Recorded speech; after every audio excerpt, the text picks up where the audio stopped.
les Ivoiriens sont sortis et à un moment donné, on a dû même recruter des agents de bureau supplémentaires, aussi bien dans la diaspora que sur toute l'étendue du territoire, pour permettre à nos parents de voter. Et la machine, la tablette, qui devrait être plus rapide, était lente par rapport à la longueur des rangs qui justifiait l'engouement de la population. Les résultats seront proclamés le plus tôt possible. Justement, est-ce que ce soir, c'est possible d'avoir quelques résultats? Mais vous pouvez le constater, monsieur le porte-parole en charge de la proclamation de résultats est déjà arrivé, mais ça sera un peu plus tard. Il est venu pour cela. Nous pouvons dire que nous allons proclamer les résultats. Je peux vous le dire au plus tard, le lundi ou au plus tôt, le dimanche soir.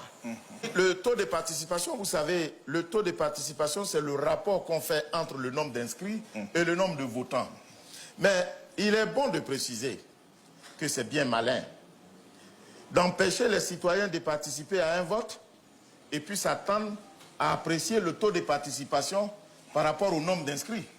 Mais s'ils sont inscrits et que vous les empêchez de participer au vote, comment pouvez-vous apprécier le taux de participation en excluant ceux que vous avez empêchés de participer au vote? C'est pour cette raison que nous avons introduit, depuis 2024, depuis 2020 plutôt, une jurisprudence qui fait que lorsque les zones où les citoyens n'ont pas pu exprimer leur vote soient déduites, ces zones-là soient sorties du taux de participation. Mais pour l'heure, nous n'en sommes pas à ce stade-là.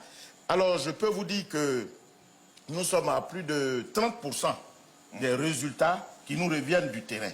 Et le taux va avoisiner les 50%. Et nous sommes satisfaits parce que les Ivoiriens sont sortis. Qui explique votre dévouement, votre engagement? Mais mon engagement est justifié par le devoir. Parce qu'à la clé de tout ça, il y a la vie des citoyens. Le bien-être des citoyens, c'est ce qui justifie le dévouement de la commission électorale indépendante. Je suis un homme plus ou moins heureux.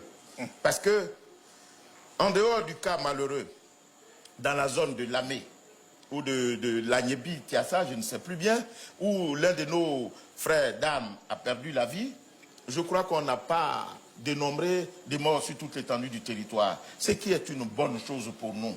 Nous sommes satisfaits de ça.